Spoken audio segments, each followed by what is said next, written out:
Okay friends, तो previous लेक्चરમાં આપણે theory જોયેલી નિશ્ચાયકને રિલેટેડ બધી નિશ્ચાયક પરની પ્રક્રિયાઓ, નિશ્ચાયકના મૂલ્ય શૂન્ય ક્યારે થાય છે તે, નિશ્ચાયકના કેટલાક ગુણધર્મો જોયેલા. બરાબર. હવે એને પર આધારિત જ અમુક દાખલા છે ચોપડીના ઉદાહરણમાં, તો એ આપણે આજે આ વિડીયો લેક્ચરમાં જોઈશું. તો પહેલું ઉદાહરણ 6 જોઈએ. તો ઉદાહરણ 6માં શું કીધેલું છે, તો કે ડેલ્ટા. હવે હા તમને પહેલાં આ વસ્તુ જણાવી દઉં. આપણે યુઝ્યુઅલી થિયરીમાં જોયેલું કે નિશ્ચાયકને દર્શાવવા માટે આપણે સંકેત ડી વાપરતા હતા. ચોપડીમાં તમારો ડેલ્ટા બી યુઝ કરવામાં આવે, ડી બી અલ્ટરનેટલી યુઝ કરવામાં આવે છે. તો એવું નથી. બરાબર. તમે નિશ્ચાયકને દર્શાવવા માટે ડેલ્ટા બી યુઝ કરી શકો, ડી બી યુઝ કરી શકો છો. તો ડેલ્ટા બરાબર આ ત્રિહાર નિશ્ચાયક આપેલો છે. બરાબર. આના માટે દર્શાવો કે આરઆઈ ટુ સીઆઈ ક્રિયા કરવાથી નિશ્ચાયકનું મૂલ્ય બદલાતું નથી. તો આપણે ગુણધર્મોમાં ભણી જ ગયા છે કે આરઆઈ ટુ સીઆઈ. પહેલાં તો આરઆઈ ટુ સીઆઈ એટલે શું, તો કે નિશ્ચાયકની તમામ હારને સ્તંભમાં ફેરવવાની પ્રક્રિયા. આ તમારો ઓરિજિનલ નિશ્ચાયક છે. દાખલામાં કરવાનું શું છે એ સિમ્પલ લેંગ્વેજમાં તમને સમજાવી દઉં. આ ઓરિજિનલ નિશ્ચાયક છે, આનું મૂલ્ય શોધવાનું. ત્યારબાદ આ નિશ્ચાયક પર આરઆઈ ટુ સીઆઈ ક્રિયા કરો, એટલે કે તમામ હારને સ્તંભમાં ફેરવો. જે આવે એનું મૂલ્ય શોધો. જો બંને મૂલ્ય સમાન હોય, બરાબર, બંને મૂલ્ય સમાન હોય, ડેટ મીન્સ સાબિત થઈ ગયું કે નિશ્ચાયકનું મૂલ્ય બદલાતું નથી. તો આપણે આ જ પ્રોસેસ કરીશું. તો અહીં ડેલ્ટા ઇક્વલ ટુ 2 -3 5 6 0 4 1 5 -7 આ તમારો ડેલ્ટા છે. બરાબર. મને અહીંયા 0 દેખાઈ રહ્યો છે બીજી હારમાં, તો હું બીજી હારની સાપેક્ષે એનું વિસ્તરણ કરી નાખું. 6 વચ્ચેનું પદ લખવાનું જ નહીં, 0 છે એટલે. બરાબર. 6 તો માઇનસ, યાદ રાખો, પહેલું માઇનસ, વચ્ચેનું પ્લસ, છેલ્લું માઇનસ. બરાબર. વચ્ચેનું તો છે નહીં એટલે લખ્યું નહીં. બરાબર. આ છેલ્લું માઇનસ. -6 તો આ હારને આ સ્તંભ કાઢી નાખો તો અહીંયા આવશે -3 5 5 -7. બરાબર. સેમ -4 માટે લઈએ તો આ સ્તંભને આ હાર કાઢી નાખો. સો 2 -3 1 5. બરાબર. સો -6 7 3 -7 into -3 21 5 into 5 -25 4 10 plus 3. બરાબર. સો -6 21 -25 -4 -4 અહીંયા થશે 13, અહીંયા 24, અહીંયા -52. ઓકે. તો ઓવરઓલ કેટલું થશે અહીંયા -24 -52 તમે જો કરશો તો તમને અહીંયા ટોટલ મળશે 28. બરાબર. તો આ તમારું ઓરિજિનલ નિશ્ચાયકનું મૂલ્ય આવ્યું. હવે તમારે શું કરવાનું, નિશ્ચાયક પર આરઆઈ ટુ સીઆઈ ક્રિયા કરવાની છે. બરાબર. અને ત્યારબાદ જે નવો નિશ્ચાયક મળે છે તેનું મૂલ્ય બદલાતું નથી એમ બતાવવાનું છે. તો હવે આ નિશ્ચાયક પર આરઆઈ ટુ સીઆઈ ક્રિયા કરો એટલે નવો નિશ્ચાયક બને, તેનું નામ આપી દેવાનું ડેલ્ટા ડેશ. ચાલો, આરઆઈ ટુ સીઆઈ ક્રિયા કરવામાં શું કરવાનું છે, પહેલી હાર બની જશે પહેલો સ્તંભ 2 -3 5 6 0 4 1 5 -7. ઓકે. તો આ રીતનું થશે. બરાબર. આમાં બી મને અહીંયા બીજી હારમાં શૂન્ય દેખાઈ રહ્યો છે. બોલો, પહેલો ઘટક માઇનસ પ્લસ માઇનસ, પાછું યાદ કરાવું, બીજી હારમાં માઇનસ પ્લસ માઇનસ, આને માઇનસ લગાડો એટલે -3 થઈ જશે +3. એ બાજુમાં એનો નિશ્ચાયક, વચ્ચેનો લખવાનો નહીં. આને માઇનસ લગાવો, -5 એનો નિશ્ચાયક. ચાલો, -3. બરાબર. આ હાર ને આ સ્તંભ નીકળી જાય, બચ્યું 6 1 ને 4 -7. બરાબર. પછી 5 માટે તો આ સ્તંભને આ હાર નીકળી જાય, બચ્યું 2 6 5 4 2 6 5 4. બરાબર. તો આનું સાદુરૂપ આપીએ તો 6 × -7 -42 -4 5 અહીંયા થશે 8 ને અહીંયા થશે -6 × 5 -30. બરાબર. તો અહીંયા -42 -4 દેટ ઇઝ -46 -5 અહીંયા થશે -22. તો બરાબર, કેલ્ક્યુલેટરમાં આને કરીએ.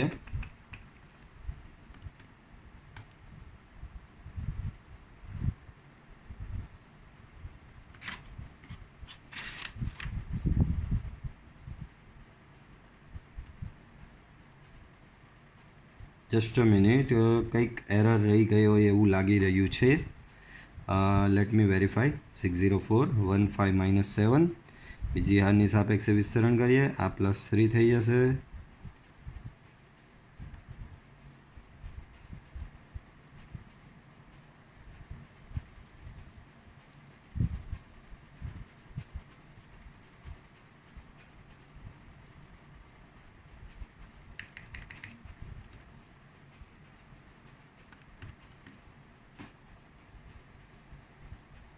Okay, 24 - 52 here -28. ઓકે, બધું બરાબર છે, વાંધો નહીં. ચલો, સો 3 × -46, તો 3 × 46 દેટ ઇઝ 138 -138. અને અહીંયા થશે 22 × 5 દેટ ઇઝ 110. બેની તમે સબટ્રેક્શન કરશો દેટ ઇઝ -28. તો તમે જોઈ શકો છો ઓરિજિનલ જે ડેલ્ટા હતો તે તમારો -28 હતો. અને અહીંયા જે આમાં તમે શું કર્યું, આ RI to CI ક્રિયા કરતા RI to CI ક્રિયા કરી, બરાબર. દરેક હારને સ્તંભમાં ફેરવો એટલે આવું થયું. આનું મૂલ્ય શોધ્યું તો એ બી -28 આવ્યું. આમ 1 અને 2 પરથી ડેલ્ટા બરાબર ડેલ્ટા ડેશ. આમ RI to CI ક્રિયા કરવાથી નિશ્ચાયકનું મૂલ્ય બદલાતું નથી, બરાબર. તો આ રીતે આ સાબિત થઈ ગયું. અને અહીંયા એક રીતે આપણો જે ગુણધર્મ હતો કે નિશ્ચાયક પર RI to CI ક્રિયા કરવાથી નિશ્ચાયકનું મૂલ્ય બદલાતું નથી એ બી સાબિત થઈ ગયું. યાદ કરો, D બરાબર D ડેશ હતું, બરાબર. તો અહીંયા ડેલ્ટા બરાબર ડેલ્ટા ડેશ આવ્યું જ છે તમારું. ઓકે, નેક્સ્ટ જોઈએ. તો નેક્સ્ટ બી કોઈ ગુણધર્મ જ વેરીફાઈ કરવાનો છે. તો શું આપેલું છે? ડેલ્ટા બરાબર આ નિશ્ચાયક આપેલો છે, પર R23 ક્રિયા કરતાં મળતા નિશ્ચાયકનું મૂલ્ય મૂળ નિશ્ચાયકના મૂલ્ય કરતાં વિરોધી છે તેમ દર્શાવો. એટલે કે ડેલ્ટા બરાબર માઇનસ ડેલ્ટા ડેશ દર્શાવવાનું. યાદ કરો, નિશ્ચાયકની R23 એટલે નિશ્ચાયકની કોઈ પણ બે હારની અદલા બદલી કરવાની ક્રિયા, બરાબર. તો આપણે હમણાં આગળના વિડીયો લેક્ચરમાં ભણી ગયા અને યાદ નહીં હોય તો એક વખત પાછો રિવાઇઝ કરી લો લેક્ચર. નિશ્ચાયકની કોઈ પણ બે હાર અથવા બે સ્તંભની જો અદલા બદલી કરવામાં આવે તો નિશ્ચાયકનું મૂલ્ય એ મૂળ નિશ્ચાયકથી વિરોધી મળતું હોય છે, બરાબર. તો અહીંયા એ જ વસ્તુ સાબિત કરવાની છે. તો આમાં સેમ આગળના જેવા જ સ્ટેપ. પહેલાં ઓરિજિનલ નિશ્ચાયકનું મૂલ્ય શોધવાનું. તો આઈ ગેસ સેમ જ છે ઓરિજિનલ નિશ્ચાયક. હા, આગળના દાખલાનો જ નિશ્ચાયક છે આ, બરાબર. તો મૂલ્ય તો આગળના દાખલાનું જ આવશે આનું બી, બરાબર, જે ઓલરેડી આગળ આપણે કેલ્ક્યુલેટ કરેલું જ છે, બરાબર. તો આનું મૂલ્ય આપણે આગળ જોઈ લો, સેમ જ છે નિશ્ચાયક, બરાબર, કોઈ જ ફેર નથી. આ છે અને બરાબર, ને આ દાખલામાં બી આ જ છે. આનું મૂલ્ય -28 લાવેલા, તો ડાયરેક્ટલી અહીંયા હું લખી દઈશ ડેલ્ટા બરાબર -28. કેલ્ક્યુલેશન તમને ખબર જ છે. હવે ડેલ્ટા ડેશ, તો ડેલ્ટા ડેશમાં શું કરવાનું છે? R23 ક્રિયા કરવાની છે. ડેલ્ટા ડેશમાં શું કરવાનું છે? R23 ક્રિયા કરવાની. તો અહીંયા લખવાનું R23 ક્રિયા કરતા. R23 ક્રિયા એટલે નિશ્ચાયકની બીજી અને ત્રીજી હારની અદલા બદલી કરવાની, બરાબર. શું કરવાનું છે અહીંયા? નિશ્ચાયકની બીજી અને ત્રીજી હારની અદલા બદલી કરવાની છે.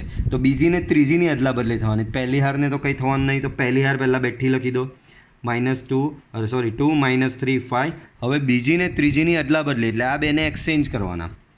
1 5 -7 6 0 4. ઓકે, ચાલો.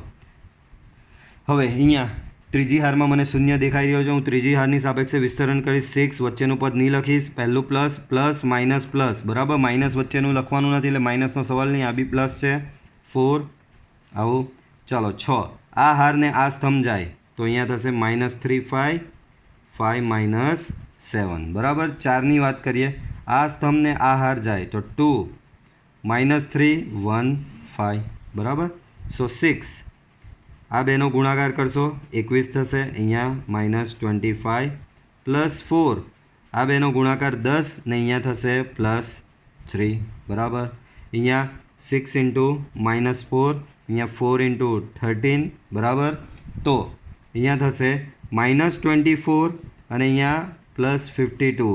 52 માઇનસ 24, 52 માઇનસ 24 પાછું સેમ 28 પ્લસ થશે, બરાબર. તો ક્લિયરલી દેખાઈ રહ્યું છે કે ઓરિજિનલ નિશ્ચાયકનું મૂલ્ય જે હતું તે -28 આવ્યું, અને R23 ક્રિયા કર્યા બાદ જે તમને નિશ્ચાયક ડેલ્ટા ડેશ મળ્યો એનું મૂલ્ય મેં શોધ્યું, બરાબર. તો એનું મૂલ્ય આવ્યું છે 28, એટલે કે આનાથી વિરોધી આવ્યું છે.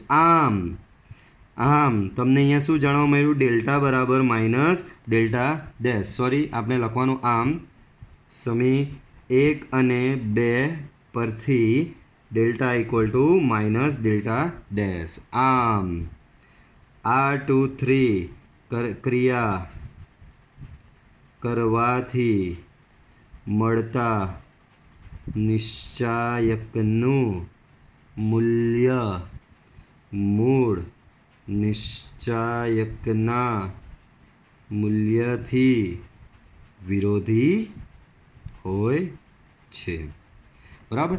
સેમ આ જ વસ્તુ, આ જ રકમ R23ની જગ્યાએ તમારે મેં એક્સ્ટ્રા લખેલું C13 ક્રિયા કરવાની, અને એમાં બી સાબિત કરીને લાવવાનું જ સેમ આવું ડેલ્ટા બરાબર માઇનસ ડેલ્ટા ડેશ. તો આ તમને અહીંયા આમાં એક્સ્ટ્રા મેં ગણવા આપેલો જ. આ જ દાખલો અહીંયા આ તમે આ રીતે આટલે સુધી ગણો, પછી આ C13 કરીને સેમ આ જ દાખલો પાછો ગણવાનો રહેશે સેલ્ફ પ્રેક્ટિસ માટે. આગળ જોઈએ તો ચાલો, આનું મૂલ્ય શોધવાનું છે. તો અમુક લોકો તો ફોર્મમાં જ સર મૂલ્ય તો આવડે, હવે આમાં કોઈ બી હારની સાપેક્ષે શોધી નાખો, પણ ધ્યાનથી જુઓ જરા. આપણે એમના નિશ્ચાયકના ગુણધર્મો ભણી ગયા. ગુણધર્મમાં એવું ભણ્યા કે નિશ્ચાયકનું મૂલ્ય શૂન્ય ક્યારે થાય, આવું બી આપણે ભણ્યા છે. તો અહીંયા તમને દેખાઈ રહ્યું છે આ નિશ્ચાયકમાં. તો આ નિશ્ચાયકમાં ધ્યાનથી ઓબ્ઝર્વ કરશો તો આ પહેલી હાર અને ત્રીજી હાર મને સમાન દેખાઈ રહી છે.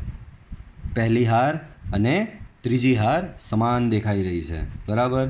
તો પહેલી અને ત્રીજી હાર સમાન હોય તો નિશ્ચાયકનું મૂલ્ય ડાયરેક્ટ 0. રીઝન ડાયરેક્ટ આપી દેવાનું, R1 ઇક્વલ ટુ R3. નિશ્ચાયકનો ગુણધર્મ છે, નિશ્ચાયકની કોઈ પણ બે હાર અથવા બે સ્તંભ સમાન હોય તો તે નિશ્ચાયકનું મૂલ્ય કેવું થાય? 0 થાય, બરાબર.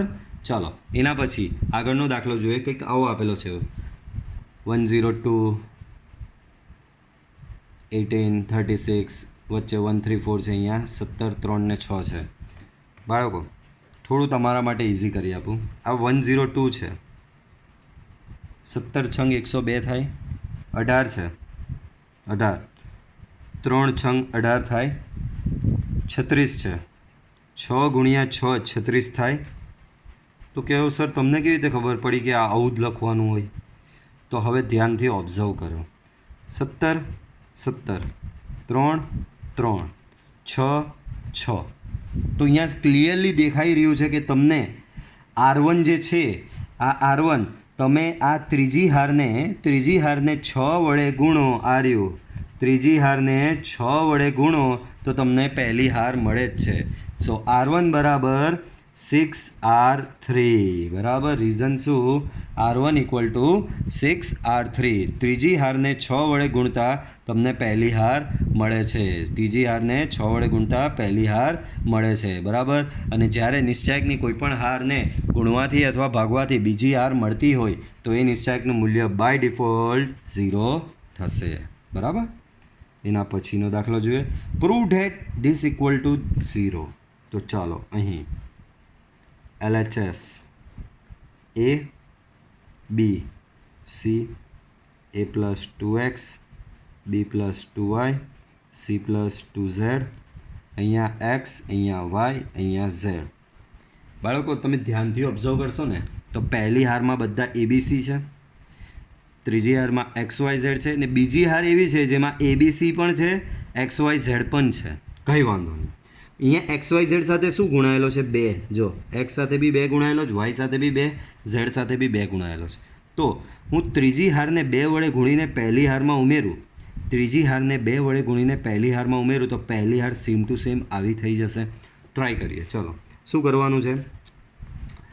ત્રીજી હાર R3ને 2 વડે ગુણીને કાં ઉમેરવાની? પહેલી હારમાં, એટલે કે R1 equal to R1 plus 2R3 કરીએ.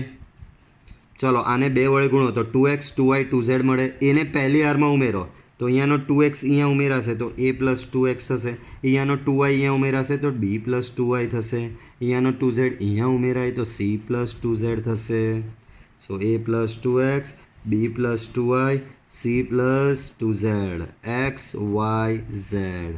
ઓકે, તો અહીંયા ક્લિયરલી દેખાય છે R1 અને R2 બરાબર. આનું મૂલ્ય ડાયરેક્ટ 0 થશે. રીઝન, પહેલી અને બીજી હાર સમાન થઈ ગઈ. R1 ઇક્વલ ટુ R2 આવી ગયો બરાબર. તો આ 3 દાખલામાં તમે ધ્યાનથી ઓબ્ઝર્વ કર્યું તો આપણે ગુણધર્મનો ઉપયોગ કશે નિશ્ચાયકનું વિસ્તરણ કર્યું નથી. પહેલી હારની સાપેક્ષે વિસ્તરણ કરતા કે બીજી હારની સાપેક્ષે વિસ્તરણ કરતા એવું કશે આપણે કોઈ બી દાખલામાં અહીંયા 3 દાખલામાં કશે કર્યું નથી. એટલે જ આ સ્પેશિયલ હતા. બાકી આ દાખલાને પહેલાં સ્વાધ્યાયમાં નહીં મૂકતે ડાયરેક્ટ મૂલ્ય શોધવાનું. તો આ દાખલા એટલે જ મૂકવામાં આવ્યા છે કે ભાઈ તમે દર ફેરી ડાયરેક્ટ અંધાધૂન થઈને ડાયરેક્ટ હારની સાપેક્ષે વિસ્તરણ નહીં કરી નાખો બરાબર. ધ્યાનથી એને ઓબ્ઝર્વ કરવાથી તમને માલુમ પડશે કે કોઈનો કોઈ ગુણધર્મ નાખવાથી, કોઈનો કોઈ ગુણધર્મ આની પર લગાવવાથી તમારા નિશ્ચાયકનો જવાબ બાય ડિફોલ્ટ ડાયરેક્ટ આવી જાય છે બરાબર. કોઈને કોઈ ગુણધર્મ લગાવવાથી આનો જવાબ આવી જતો હોય છે. તો આ 3 દાખલામાં એવું જ હતું, કશેય આપણે નિશ્ચાયકનું વિસ્તરણ કર્યું નથી. ડાયરેક્ટ જ ગુણધર્મની મદદથી દરેકના જવાબ આવી ગયા. આગળ પ્રૂવ ધેટ સાબિત કરવાનું છે કે આના બરાબર a ક્યુબ. વાંધો નહીં, ચાલુ કરીએ. LHS બહુ જ સરસ દાખલો છે, બહુ જ અગત્યનો હતો. જૂના સિલેબસમાં બી ઘણી વખત આ પૂછાતો હતો દાખલો.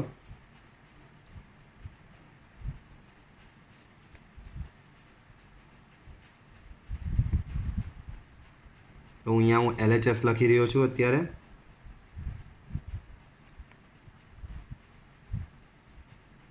અને RHS મારે લાવવાનું છે a ક્યુબ. વાંધો નહીં, લાવી દઈએ. હવે થોડું તમને અહીંયા પહેલાં તો ડિફરન્સ તમને થોડો સમજાવું. યાદ કરો, શ્રેણિક વખતે જ્યારે આપણે ભણેલા તો શ્રેણિકમાં શું કરતા, તો થોડું તમને રિવાઇઝ કરાવું. અહીંયા શ્રેણિકમાં લેટ સે આવું હતું કંઈ, તો આવું હતું તો તમે શું કરતા, બે જે છે તે શ્રેણિકના અંદર દરેક ઘટકને તમે ગુણી નાખતા. બે શું, શ્રેણિકના દરેક ઘટકને. તો આ બે અંદર જાય તો બે દરેક ઘટકને ગુણાશે. તો અહીંયા 2 થશે, અહીંયા -4 થશે, અહીંયા 4 થશે ને અહીંયા 2 થશે બરાબર. તો બે શ્રેણિકના અંદરના દરેક ઘટકને ત્યારે ગુણાતો હતો. પણ જ્યારે નિશ્ચાયકની વાત આવે ત્યારે નિશ્ચાયકમાં કિસ્સામાં એવું નથી. હજી તમને ડિટેલમાં પાછું થોડું કરાવું. રિવર્સ પ્રોસેસ જુઓ. લેટ સે આ જ છે 2 -4 4 2. બાળકો, જ્યારે શ્રેણિકમાંથી કંઈ કોમન તમે કાઢતા, શ્રેણિકમાંથી તમે જે કંઈ કોમન કાઢતા તે આખા શ્રેણિકમાંથી કોમન નીકળતું. તો આખા શ્રેણિકમાંથી તમે 2 કોમન કાઢતા તો તમને આખા શ્રેણિકમાંથી કાઢવો પડતો. એવું નહીં થતું કે પહેલી હારમાંથી કોમન નીકળે કે બીજી હારમાંથી કોમન નીકળે કે પહેલા સ્તંભમાંથી કે બીજા સ્તંભમાંથી કોમન નીકળે. ના, જે કંઈ કોમન નીકળતું તે બધું આખા શ્રેણિકમાંથી કોમન કાઢવું પડતું. તો આ આખા શ્રેણિકમાંથી 2 કોમન કાઢો તો તમને કંઈક આવું મળતું. આખા શ્રેણિકમાંથી 2 કોમન કાઢો તો તમને કંઈક આવું મળતું હતું બરાબર. તો શ્રેણિકના કેસમાં આખા શ્રેણિકમાંથી કોમન નીકળે. પણ આ જ વસ્તુ માની લે કે અહીંયા નિશ્ચાયકમાં છે, આ જ સેમ 2 -4 4 2. તો નિશ્ચાયકના કિસ્સામાં એવું નથી. નિશ્ચાયકના કિસ્સામાં એવું નથી કે આખા નિશ્ચાયકમાંથી કોમન નીકળે. નિશ્ચાયકમાં કાં તો બધી હારમાંથી કોમન લેવું પડે, ક્યાં તો બધા સ્તંભમાંથી. બંને પાછું સાથે બી નહીં. તમે એમ વિચારો કે હું હારમાંથી બી કોમન લઈ લઉં ને સ્તંભમાંથી બી કોમન લઈ લઉં, એવું નહીં. ક્યાં તો બધી હારમાંથી કોમન લેવાનું, ક્યાં તો બધા સ્તંભમાંથી. તો અહીંયા શું થશે આના કિસ્સામાં, તો પહેલી હાર આમાં આખા નિશ્ચાયકમાંથી કોમન નહીં નીકળે. પહેલી હાર આ છે તો પહેલી હારમાંથી પહેલાં તો હું 2 કોમન કાઢું. તો પહેલી હારમાંથી 2 કોમન નીકળે તો અહીંયા થઈ જાય 1, અહીંયા -2, અહીંયા 2 અને અહીંયા 1. સોરી, પહેલી હારમાંથી જ આપણે કોમન કાઢ્યું બાળકો, ધ્યાનથી. ઓકે, મેં શું કર્યું, પહેલી હારમાંથી 2 કોમન કાઢ્યો. તો પહેલી હારમાંથી 2 કોમન નીકળ્યો, બીજી હાર એમની એમ જ રહી.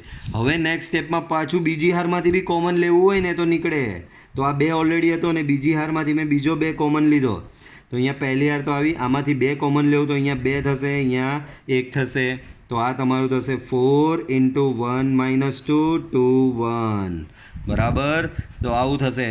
આ 2 વચ્ચેનો ક્લિયર ફરક સમજો. કયા 2 વચ્ચેનો? શ્રેણિક છે તો શ્રેણિકમાં દરેક ઘટકમાંથી કોમન હાથે નીકળી જાય. જ્યારે નિશ્ચાયક હોય તો નિશ્ચાયકમાં દરેક ઘટકમાંથી નહીં નીકળે. એમાં કાં તો હાર વાઇઝ નીકળે કાં તો સ્તંભ વાઇઝ. આ જ વસ્તુ જો સ્તંભ વાઇઝ તમારે કરવું હોય તો આને જો આગળ વધારીએ અહીંયા, તો હું પહેલો સ્તંભ દેખાય તો પહેલો સ્તંભ છે 2 અને 4. તો આ બંનેમાંથી 2 કોમન કાઢો. તો માત્ર પહેલા સ્તંભમાંથી જ કોમન લઉં છું. तो अहींया 1 2 थशे, बीजो स्तंभ तो त्यारे अहींया एमनो एम ज रहेशे। हवे बीजा स्तंभमांथी पाछो 2 कॉमन निकळे, बीजा स्तंभमांथी पाछो 2 कॉमन, अहींया 1 2 आमांथी 2 कॉमन काढो तो अहींया -2 અને 1, तो अहींया थशे 4 1 -2 2 1, बराबर सेम ज आव्या। पण आमां मैं शुं कर्युं, बधुं हारमांथी कॉमन लीधुं, आमां बधुं स्तंभमांथी। तो श्रेणिक अने निश्चायक वच्चेनो फरक समझो, सिम्पल शॉर्ट लैंग्वेजमां समजावी दऊं। श्रेणिकमां जे कंई कॉमन निकळे ते आखा श्रेणिकमांथी कॉमन निकळे, अने निश्चायकमां जे कंई कॉमन निकळे ए क्यां तो हारमांथी कॉमन निकळे कां तो स्तंभमांथी कॉमन निकळे। क्लियर आटલું? ओके, चलो। तो आ तमने निश्चायक है, बराबर। हवे आ निश्चायकमां मने क्लियरली देखाई रह्युं छे पहलो स्तंभ C1 ने जुओ, पहलो स्तंभ, तो पहला स्तंभ में ए है, ए है, ए है, तो मैंने क्लियरली देखाई रह्युं छे कि पहला स्तंभ में हूँ ए ने कॉमन काढ़ी सकूँ छूँ। तो अहींया थशे 1 2 3 ए प्लस बी। शुं कर्युं, पहला स्तंभ में मैं C1 कॉमन काढ्यो, बाकीनुं बधुं एज इट इज।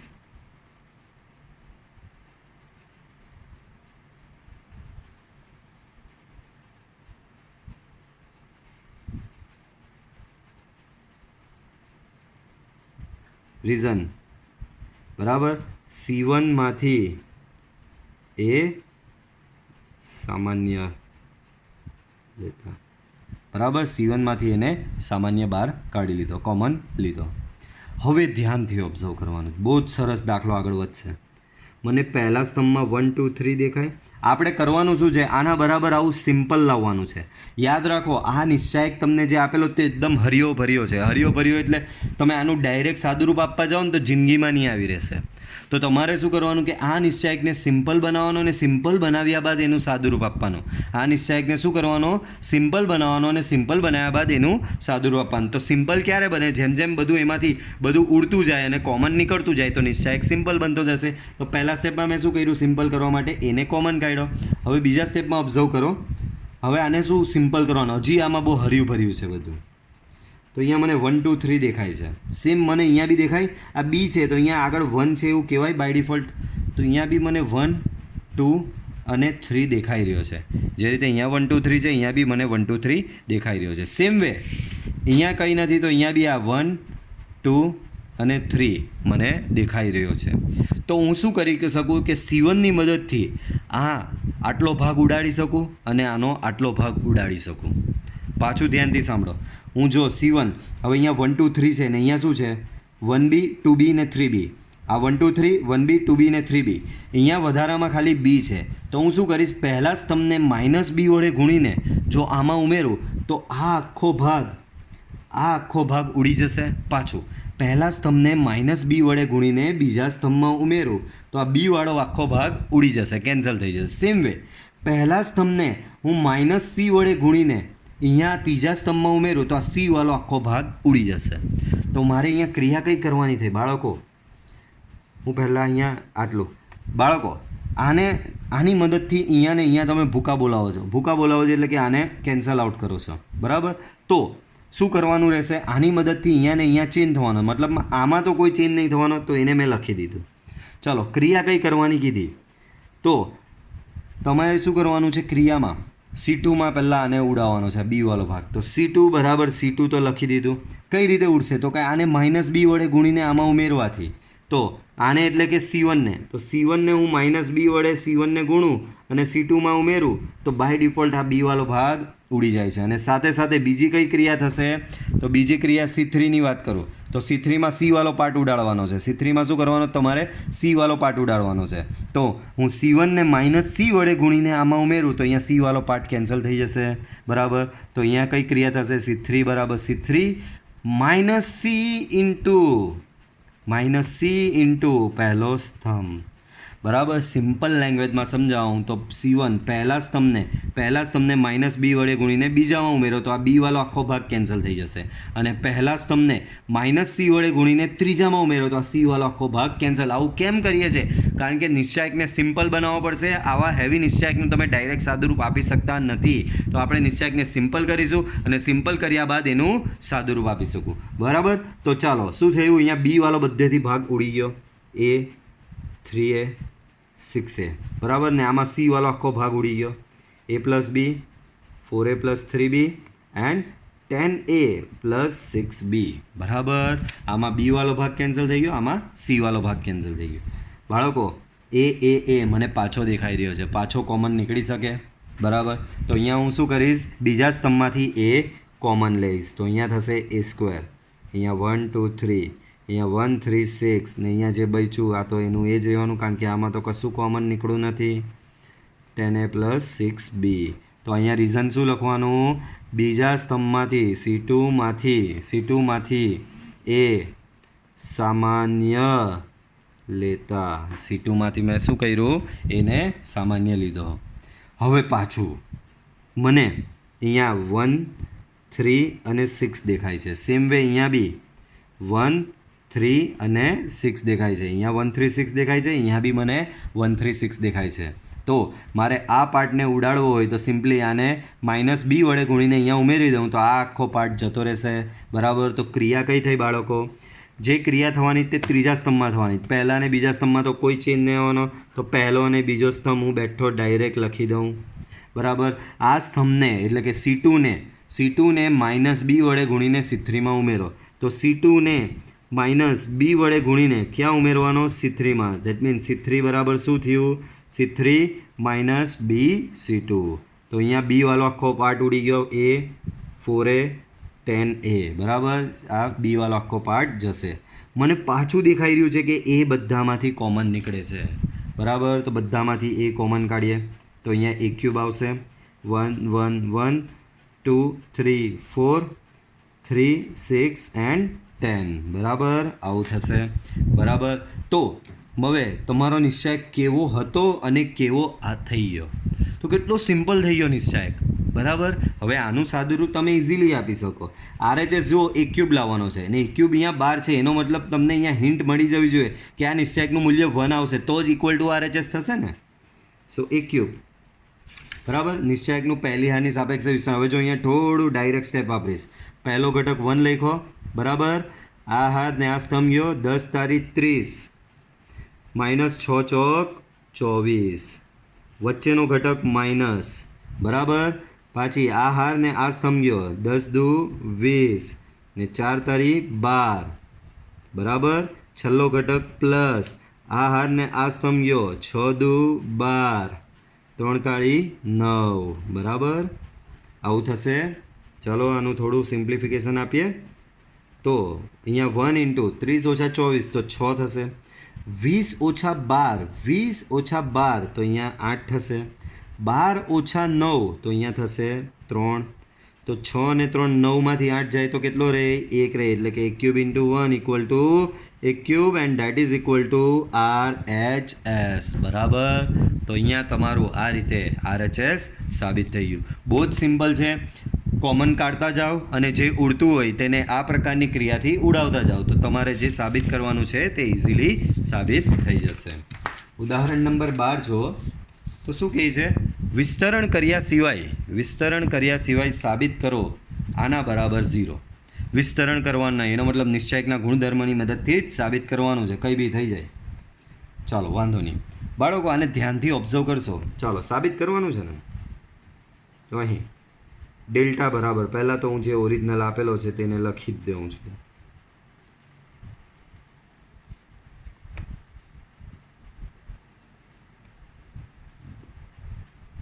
બરાબર આવું છે. ચાલો હવે અહીંયા x પ્લસ વાય છે, ખૂટે કોણ z, તો કે આ રહ્યો નીચે પડ્યો છે. અહીંયા y પ્લસ z છે, ખૂટે કોણ x, આ રહ્યો પડ્યો છે. અહીંયા z પ્લસ x છે, ખૂટે કોણ y, આ રહ્યો અહીંયા પડ્યો છે. તો અહીંયા તમારું દિમાગમાં થોડી સ્ટ્રાઇક થવી જોઈએ બરાબર. અહીંયા એક્સ વાય છે તો ઝેડ નીચે છે, વાય ઝેડ છે એક્સ નીચે છે, ઝેડ એક્સ છે વાય નીચે છે. તો હું બીજી હારને પહેલી હારમાં ઉમેરી દઉં બરાબર. સિમ્પલી આપણે ટેકનિકલી વાત કરું તો બીજી હારને 1 વડે ગુણીને પહેલીમાં ઉમેરી દઉં તો બધી પહેલી હારમાં X plus Y plus Z થઈ જશે. તો ચેન્જ કઈ હારમાં થવાનો, પહેલી હારમાં બરાબર. તો બીજી અને ત્રીજી હારમાં કોઈ ચેન્જ નહીં થવાનો. તો બીજી અને ત્રીજી હાર એમની એમ પહેલાં લખી દો. ક્રિયા તમે કઈ કરી તો કે પહેલી હારમાં બીજી હારના તમામ ઘટકોને 1 વડે ગુણીને પહેલી હારમાં ઉમેરવાના. તો આ બેઠું અહીંયા ઉમેરાય તો અહીંયા થશે X plus Y plus Z. Same આ અહીંયા ઉમેરાય X plus Y plus Z. આ અહીંયા ઉમેરાય X plus Y plus Z થશે આવું બરાબર. તો તમે કઈ ક્રિયા કરી? આ ક્રિયા કરી R1 = R1 + 1 R2. હવે પહેલી હારમાં તમે જોઈ શકો છો એક્સ વાય ઝેડ ત્રણે ત્રણનો સરવાળો છે, કોમન કાઢી નાખો. તો X plus Y plus Z અહીંયા શું થશે? કોમન નીકળશે તો 1 1 1 ઝેડ એક્સ વાય અગેન 1 1 1 બરાબર. તો અહીંયા આપનું કામ થઈ ગયું. જો હજી મેં વિસ્તરણ નહીં આપ્યું. હવે તમને આનો જવાબ હું ડાયરેક્ટ જ 0 લખી શકું. કેમ? તો કે પહેલી અને ત્રીજી હાર સમાન થઈ. રીઝન R1 = R3 છે અહીંયા બરાબર. નિશ્ચાયકની પહેલી અને ત્રીજી હાર ઇક્વલ છે, સમાન છે. ડેટ મીન્સ એનું મૂલ્ય ડાયરેક્ટ 0 થશે બરાબર. ચાલો ત્યારબાદ એના પછીનો દાખલો બરાબર. ડેલ્ટા બરાબર આનું મૂલ્ય શોધો. બાળકો આનું મૂલ્ય એમ તમે ડાયરેક્ટ શોધવા જશો આ નિશ્ચય અડધા ફોર્મમાં જાય. સર કંઈ નહીં, પહેલાં સ્તંભની સાપેક્ષે પહેલી હારની સાપેક્ષે સાદુરૂપ આપી દો, આવી જશે. પણ એ સાદુરૂપ તમારું ઘણું લાંબુ થશે બરાબર. હવે અહીંયા હું તમને એક સિદ્ધાંત શીખું. જે સિદ્ધાંત આખા ચેપ્ટર પૂરતો યાદ રાખજો. 3 એકા આવે તો 2 0 મળે. યાદ રહ્યું? શું કહું છું? 3 એકા તો 2 0. સિદ્ધાંત શું છે મારો? 3 એકા તો 2 0. 3 એકા તો 2 0. તો તમારા નિશ્ચાયકમાં આવા ઘણા દાખલામાં આવા 3 એકા છે. તો 3 એકા એટલે 1 1 1. જો 3 એકા તો 2 0. હવે 3 એકા અહીંયા સ્તંભમાં છે બરાબર. 3 એકા અહીંયા સ્તંભમાં છે. એ જ પ્રમાણે 3 એકા હારમાં બી આવી શકે છે. ચાલો હારની વાત હમણાં નહીં કરતા, જ્યારે દાખલામાં આવશે ત્યારે વાત કરીશું. અહીંયા 3 એકા ક્યાં છે? સ્તંભમાં છે. તો આ 3 એકા તો 2 0. યાદ રહ્યું? તો આનો મતલબ એમ કહેવા માંગુ છું કે તમારા નિશ્ચાયકમાં 3 એકા હોય તો નેક્સ્ટ સ્ટેપમાં તરત 2 0 બની જવા જોઈએ. કઈ રીતે? તો બહુ સિમ્પલ. બીજી હારમાંથી પહેલી હાર બાદ કરું તો અહીંયા 0 થઈ જશે. બાકીનાની ચિંતા નહીં કરો, બાકીનાનું જે થવાનું તે થાય આ બાજુ. બીજી હારમાંથી પહેલી હાર બાદ કરું તો અહીંયા 0 થઈ જશે. અને ત્રીજી હારમાંથી બી પહેલી હાર બાદ કરું તો અહીંયા 0 થઈ જાય. તો આ નિયમને કહું છું હું 3 એકા તો 2 0. તમને નિશ્ચાયકમાં 3 એકા દેખાય તો 2 0 કરી જ નાખવાના બરાબર. તો અહીંયા ક્રિયા કઈ થઈ?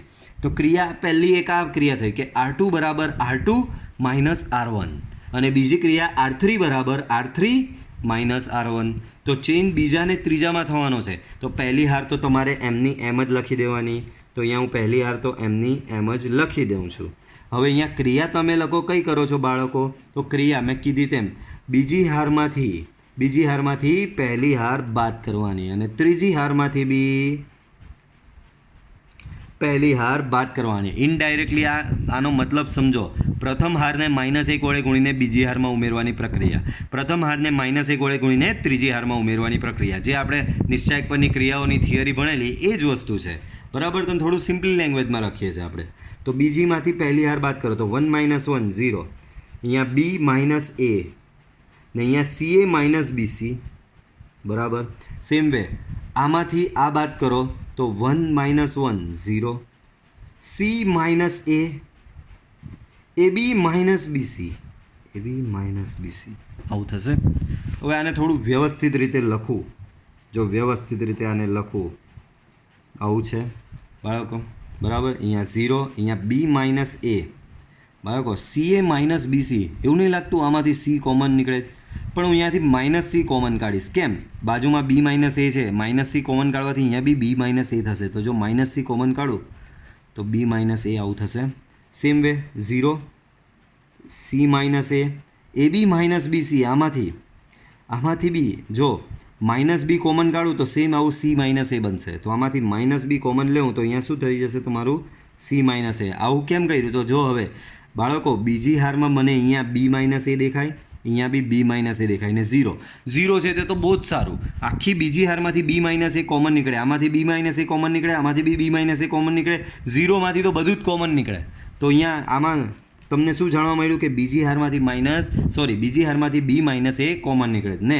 આના પરથી શું જાણવા મળ્યું કે ત્રીજી હારમાંથી જુઓ અહીંયા C - A, અહીંયા બી C - A અને 0 છે તો 0માંથી તો બધું જ કોમન નીકળે. તો બીજી હારમાંથી B - A કોમન, ત્રીજી હારમાંથી C - A કોમન. તો અહીંયા થશે B - C - A. તો જો તમારો નિશ્ચાયક કેવો સરળ થવા લાગ્યો. 0 આમાંથી B - A કોમન નીકળી ગયો તો અહીંયા 1 આવશે. અહીંયાથી B - A કોમન નીકળી ગયો -C. 0માંથી તો બધું જ નીકળી શકે કોમન. અહીંયા 1, અહીંયા માઇનસ બી. તો જો નિશ્ચાયક કેવો સિમ્પલ થઈ ગયો. હવે બહુ જ સિમ્પલ. કેમ બહુ જ સિમ્પલ? તો હવે આવું આવ્યું, નિશ્ચાયકનું મૂલ્ય શોધવાનું. તો બાળકો પહેલાં સ્તંભની સાપેક્ષે મૂલ્ય શોધી દઉં તો કેટલું સિમ્પલ થઈ જાય. તો બી માઇનસ એ, સી માઇનસ એ બેઠો, અને આ નિશ્ચાયકનું પહેલાં સ્તંભની સાપેક્ષે વિસ્તરણ. તો માત્ર આ પહેલો જ ઘટક લખવાનો. આ બે તો ગયા, 0 ના લીધે. તો 1 લખું અને અહીંયા શું આવશે? 1. આ અને આ નીકળી જાય, બરાબર. તો 1 માઇનસ સી અને 1 માઇનસ બી, બરાબર. આને આગળ વધારો, બી માઇનસ એ, સી માઇનસ એ. બાળકો આનું વિસ્તરણ આપો. આનું વિસ્તરણ જો આપશો તો માઇનસ બી ઇન્ટુ 1 માઇનસ બી, 1 ઇન્ટુ માઇનસ સી ને વચ્ચેના માઇનસના લીધે પાછો પ્લસ થશે. તો તમને કંઈક આવું મળ્યું, બી માઇનસ એ, સી માઇનસ એ અને સી માઇનસ બી. આને હજી થોડું રિપેર કરીને લખું. આમાંથી એક માઇનસ કોમન કાઢું. યાદ રાખજો, દિમાગમાં રાખી મૂકો, એક માઇનસ કોમન. આમાંથી બીજો એક માઇનસ કોમન કાઢું તો બીજો એક માઇનસ આવ્યો, એક માઇનસ, બીજો માઇનસ, માઇનસ માઇનસ પ્લસ, તો માઇનસ ગયો. એટલે હવે વિચાર યાદ રાખવાની જરૂર નથી. અને આને એમનો એમ લખું તો આ પ્રોપર પેટર્નમાં જવાબ આવ્યો, એ માઇનસ બી, બી માઇનસ સી, સી માઇનસ એ. શું કર્યું? આમાંથી એક માઇનસ લઈ લીધો કોમન, આમાંથી એક માઇનસ કોમન લઈ લીધો, તો માઇનસ માઇનસ પ્લસ થઈ ગયો. તો બંને ઉલટાઈને લખી દીધા આ રીતે. અને આ તમારો અહીંયા ફાઇનલ આન્સર થશે. તો મારો કહેવાનો મતલબ સમજો, નિશ્ચાયક જોઈને ડાયરેક્ટ એનું મૂલ્ય શોધવા નહીં ચાલ્યા જવાનું. મેં તમને અહીંયા નવો નિયમ કયો આપ્યો? 3 એકા તો 2 0. 3 એકા ક્યાં હતા? સ્તંભમાં હતા. જો 3 એકા સ્તંભમાં હોય તો આ રીતે હાર પર પ્રક્રિયા કરીને 2 0 લાવવાના. અને જો 3 એકા હારમાં આપેલા હોય તો આવી હાર પ્રક્રિયા નહીં, ત્યારે સ્તંભ પ્રક્રિયા એટલે કે સી વાળી પ્રક્રિયા કરીને 0 લાવવાના રહેશે. તો આ સિદ્ધાંત યાદ રાખો. 3 એકા તો 2 0. 3 એકા સ્તંભમાં તો હાર પ્રક્રિયાની મદદથી 2 0, અને 3 એકા હારમાં હોય તો સ્તંભ પ્રક્રિયાની મદદથી 2 0 લાવવાના. બરાબર? ચલો, એના પછી આ રીતનો કંઈક દાખલો છે. આના બરાબર 4 ABC સાબિત કરવાનું છે બાળકો. બરાબર? ચાલો તો સ્ટાર્ટ કરીએ LHSથી. બી પ્લસ સી એ એ, બરાબર. બી સી પ્લસ એ બી, બરાબર. તો બહુ અનઇવન નિશ્ચાયક આપેલો છે. હવે આમાં એવું કંઈક પ્રેડિક્ટ નહીં કરી શકાય કે એવું કંઈક નિયમ નથી કે આવું હોય તો આવું ગુણધર્મ લાગુ પડે. હવે આમાં માત્ર તમે જજ કરી શકો છો. આપણો મેઇન એમ શું છે કે તમને જે નિશ્ચાયક આવેલો એને ભાંગી ફોડીને બને એટલો સિમ્પલ બનાવવાનો. સિમ્પલ એટલે આ અત્યારે જો ને કેટલો અટપટો છે. આનું ડાયરેક્ટ તમે વિસ્તરણ આપો તો કેટલું લાંબુ થશે, બધું ઉડાડવું પડશે અને ફાઇનલી જવાબ 4 ABC લાવવાનો. તો બહુ ટફ પ્રોસેસ થશે. તો તમારે બને એટલો નિશ્ચાયક સિમ્પલ બનાવવાનો. સિમ્પલ બનાવવાનો એટલે શું કરવાનું? નિશ્ચાયકમાં આ વસ્તુ બી આ એક નિયમ છે. આ નિયમ દિમાગમાં ફિટ કરી દો. નિશ્ચાયકમાં બને એટલા શૂન્ય લાવવાનો પ્રયત્ન કરો. શું છે સિદ્ધાંત? નિશ્ચાયકમાં બને એટલા શૂન્ય લાવવાનો પ્રયત્ન કરવાનો. બાળકો અહીંયા મને બી પ્લસ સી દેખાય, નીચે બી છે ને સી છે. તો હું આ બીજી ને ત્રીજી હાર પહેલી હારમાંથી બાદ કરી નાખું તો અહીંયા એટલીસ્ટ એક 0 તો આવશે ને. ચાલો ટ્રાય કરી જોઈએ. તો ક્રિયા કઈ થઈ? R1 બરાબર R1 minus R2 minus R3. પહેલી હારમાંથી બીજી હાર બી બાદ કરી નાખી, ત્રીજી હાર બી બાદ કરી નાખી. ચાલો વાંધો નહીં, કરી નાખીએ. તો બાળકો ચેન્જ ખાલી પહેલી હારમાં આવવાનો છે. બાકીની બે હારને એમની એમ બેઠી લખી દો. બી સી પ્લસ એ બી, સી સી એ પ્લસ બી, બરાબર. ચાલો બી પ્લસ સી માઇનસ બી માઇનસ સી, તો અહીંયા 0 થશે. એ માઇનસ સી માઇનસ એ, બાળકો અહીંયા થોડું હું અહીંયાનું થોડું રફમાં લખું છું. શું થશે અહીંયા? બીજા સમય અહીંયા આ ઘટકમાં અહીંયા શું થશે? તો એ માઇનસ આ કરો તો માઇનસ સી માઇનસ એ, અને આ માઇનસ પાછો કરો તો માઇનસ સી. તો એ કેન્સલ, તો શું બચ્યું બાળકો? Minus 2c બચ્યું. તો અહીંયા શું બચશે? માઇનસ 2c બચશે. બરાબર. સેમ વે અહીંયાની વાત કરીએ તો અહીંયા આ રીતે બાદબાકી કરો તો એ માઇનસ બી માઇનસ એ માઇનસ બી, તો બી અહીંયા એ અને કેન્સલ, તો જવાબ આવ્યો માઇનસ 2b. તો અહીંયા થશે માઇનસ 2b. બરાબર. તો આ રીતે કંઈક એટલીસ્ટ એક 0 તો આવ્યો, થોડી પોઝિટિવિટી આવી. બરાબર. હવે આમાં આનાથી વિશેષ તમે કંઈક કરી નહીં શકતા. મને લાગતું નથી કે આનાથી વિશેષ તમે કંઈક કરો. હજી તમે કંઈક વિશેષ કરો તો એક શૂન્ય બોબો તો લાવી શકો. આ રહ્યો જે સ્તંભમાં ઓલરેડી કે જે હારમાં ઓલરેડી શૂન્ય આવી ગયો હોય ને એની મદદથી બીજે કશે આવતો હોય ને તો લાવી દેવાનો. જેમ કે આ સ્તંભમાં એક શૂન્ય આવી ગયો, અહીંયા બાજુમાં સી દેખાય છે, અહીંયા બી સી છે, તો આમાંથી આ સ્તંભ બાદ કરી નાખો. યાદ કરો જે સ્તંભમાં શૂન્ય નથી એમાંથી જેમાં શૂન્ય હોય એ સ્તંભ બાદ કરવાનો, બરાબર. આમાં શૂન્ય છે તો આ શૂન્યવાળા સ્તંભની હેલ્પની મદદથી અહીંયા ભૂકા બોલાવી દો, આના 0 કરી દો. તો અહીંયા મને શું જાણવા મળ્યું? બીજા સ્તંભમાંથી પહેલો સ્તંભ બાદ કરવાનો છે. તો ચેન્જ બીજા સ્તંભમાં આવવાનો. તો પહેલો ને ત્રીજો તો એમનો એમ લખી જ દો, બરાબર. પહેલો ને ત્રીજો અહીંયા એમનો એમ હું લખી જ દઉં છું આ રીતે, બરાબર. ચેન્જ હું આ -0 તો -2c જ રહેવાનું. c + a - b થશે અને અહીંયા c - c 0 થશે. બસ બહુ થઈ ગયું. હવે આમાં વધારે કંઈ કરવા જશો તો કોમ્પ્લેક્સિટી વધવાની જ છે. તમને જે ઈચ્છા થાય, હું પહેલી હારની સાપેક્ષે આનું વિસ્તરણ કરી દઉં છું બાળકો. પ્લસ માઇનસ પ્લસ, બરાબર. તો અહીંયા એક માઇનસ લાગે તો અહીંયા થઈ જશે +2c, બરાબર. આ હારને આ સ્તંભ નીકળી જાય, બરાબર. તો b c a + b, બરાબર. અહીંયા પ્લસ આવે પણ માઇનસ છે તો માઇનસ રહેશે by default. b c + a - b, બરાબર. c × 0, બરાબર. આવું થશે. સાદુરૂપ આપી દઈએ તો સાદુરૂપ થશે 2c બ્રેકેટમાં b × a + b તો થશે ab + b² - bc, બરાબર. અહીંયા -2b. આનું સારું આવે 0 × b 0 થશે. માઇનસ આનો ને આનો ગુણાકાર, c અને આનો ગુણાકાર, તો c અહીંયા ગુણાય તો -c², બરાબર.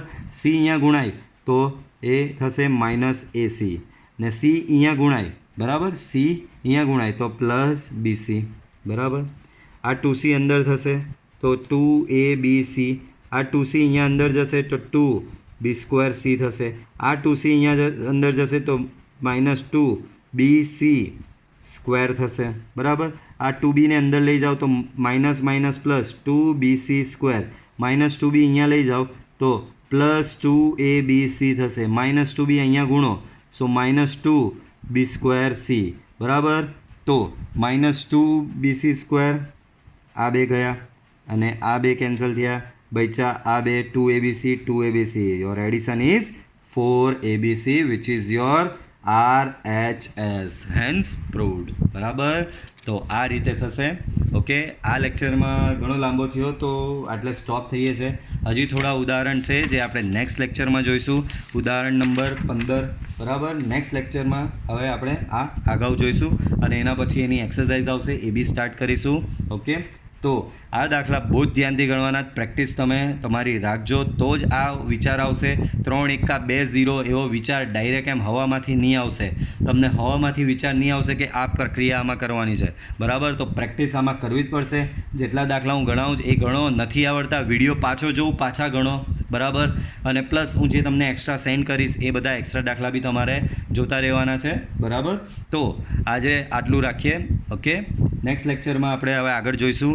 અને હા, તમે જો મારું આ ટીચિંગ પસંદ આવે તો તમે મારી ચેનલ સબસ્ક્રાઈબ કરી શકો છો. ચેનલ સબસ્ક્રાઈબ કરશો તો હું જેમ જેમ રોજ નવા વિડીયો અપલોડ કરીશ તેમ તેમ તમને એનું નોટિફિકેશન આવી જશે. તો તમે કોઈ પણ ટાઈમે પછી એ જોઈ શકો છો. Okay, till then good bye, C you in next lecture.